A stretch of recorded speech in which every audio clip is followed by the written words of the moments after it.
Hi, ಎಲ್ಲರಿಗೂ ನಮಸ್ಕಾರ. Welcome to my YouTube channel. ಇದು ಊರಿಗೆ ಹೋದಾಗ ಮಾಡಿದಂಥ ಇನ್ನೊಂದು ವ್ಲಾಗ್. ನಮ್ಮ ಮಂಗಳೂರು ಕಡೆ ಮನೆಯಲ್ಲಿ ಊಟ ತಿಂಡಿಗೆಲ್ಲ ಏನೇನು ಅಡುಗೆಗಳನ್ನು ಮಾಡ್ತಾರೆ ಅಂತ ಈ ವಿಡಿಯೋದಲ್ಲಿ ನಾನು ತೋರಿಸ್ತೇನೆ. ನಾವು ಬಂದಿದ್ದೇವೆ ಅಂತ ಹೇಳಿ ಅತ್ತೆ ನಮಗಿಷ್ಟವಾದಂತಹ ಸೇಮಿಗೆಯನ್ನು ಮಾಡಿದ್ದಾರೆ. ಸೇಮಿಗೆ ರಸಾಯನ.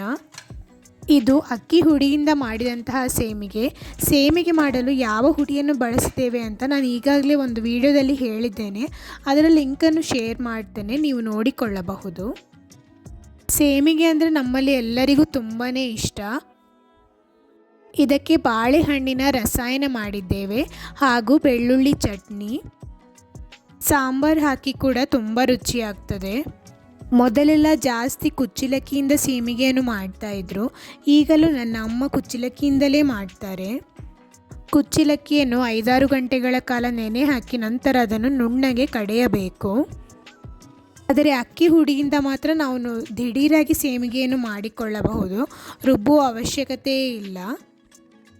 ಗಮ್ ಮತ್ತು ಸೇಮಿಗೆ ತಿಂದು ನಂತರ ನಾವು ಮಧ್ಯಾಹ್ನದ ಊಟಕ್ಕೆ ತಯಾರಿ ಮಾಡ್ತಾ ಇದ್ದೇವೆ. ನಾವು ಹಾಸನದಿಂದ ಬರುವಾಗ ಅವರೆಕಾಳನ್ನು ತೆಗೆದುಕೊಂಡು ಬಂದಿದ್ದೆವು. ಈಗ ಅವರೆಕಾಳು ಸೀಸನ್ ಅಲ್ವಾ, ಬಸಳೆ ಸೊಪ್ಪಿನೊಂದಿಗೆ ಅವರೆಕಾಳು ಹಾಕಿ ಮಾಡಿದರೆ ಸಾಂಬಾರು ತುಂಬ ರುಚಿಯಾಗ್ತದೆ. ನಾವು ಜೊತೆಗೆ ಒಂದು ಬಾಳೆಕಾಯಿಯನ್ನು ಕೂಡ ಸೇರಿಸಿದ್ದೇವೆ. ಈ ಸಾಂಬಾರು ತುಂಬ ರುಚಿಯಾಗಿತ್ತು. ನೀವು ಈ ರೀತಿಯ ಕಾಂಬಿನೇಷನ್ ಟ್ರೈ ಮಾಡಿ. ಈ ಸಾಂಬಾರಿಗೆ ಬೆಳ್ಳುಳ್ಳಿಯ ಒಗ್ಗರಣೆಯನ್ನು ಕೊಡಬೇಕು, ಆಗ ಇನ್ನೂ ತುಂಬ ರುಚಿಯಾಗ್ತದೆ. ನಮ್ಮ ಮನೆಯಲ್ಲಿ ಊಟಕ್ಕೆ ಯಾವಾಗಲೂ ಒಂದು ಸಾರು ಇದ್ದೇ ಇರುತ್ತದೆ. ಬೇಳೆ ಹಾಕಿ ಅಥವಾ ಬೇಳೆ ಹಾಕದೆ ಟೊಮೆಟೊ ಸಾರು ಒಂದು ಇದ್ದೇ ಇರುತ್ತದೆ.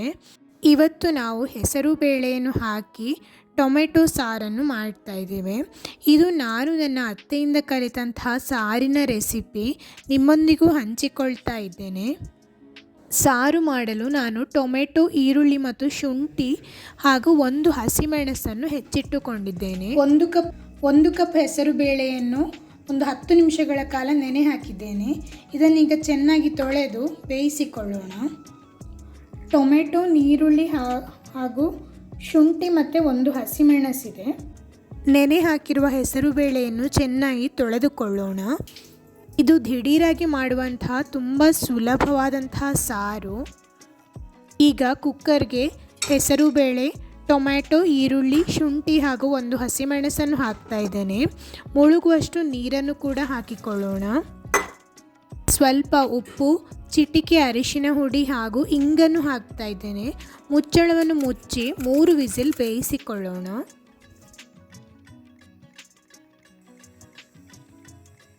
ಅಷ್ಟೇ ನೋಡಿ, ಎಷ್ಟು ಸುಲಭ ಈ ಸಾರು ಮಾಡುವಂಥದ್ದು. ದಿಢೀರಾಗಿ ರೆಡಿ ಆಗ್ತದೆ. ಇದೀಗ ಚೆನ್ನಾಗಿ ಬೆಂದಿದೆ. ಇದಕ್ಕೀಗ ಒಂದು ಒಗ್ಗರಣೆ ಕೊಟ್ಟರೆ ರುಚಿಯಾದಂಥ ಹೆಸರು ಬೇಳೆ ಸಾರು ರೆಡಿಯಾಗುತ್ತದೆ. ಇದಕ್ಕೆ ಸ್ವಲ್ಪ ನೀರನ್ನು ಹಾಕಿ ಕುದಿಯಲು ಇಟ್ಟಿದ್ದೇನೆ. ಕನ್ಸಿಸ್ಟೆನ್ಸಿ ನೋಡಿಕೊಳ್ಳಿ.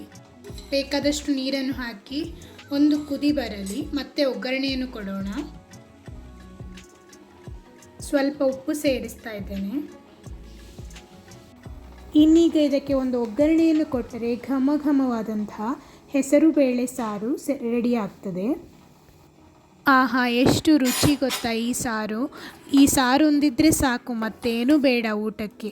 ನೀವು ಒಮ್ಮೆ ಮಾಡಿದರೆ ಸಾಕು, ಇದರ ರುಚಿ ಹಿಡಿದು ಮತ್ತೆ ಮತ್ತೆ ಇದನ್ನೇ ಮಾಡಿ ತಿಂತೀರ ನೋಡಿ.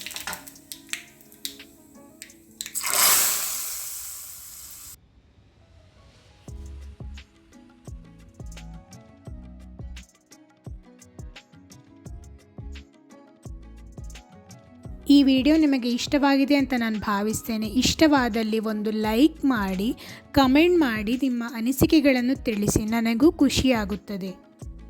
ಚಾನಲನ್ನು ಮೊದಲ ಬಾರಿ ನೋಡುವವರಾಗಿದ್ದರೆ ಸಬ್ಸ್ಕ್ರೈಬ್ ಮಾಡಲು ಮರೆಯಬೇಡಿ. ಧನ್ಯವಾದಗಳು.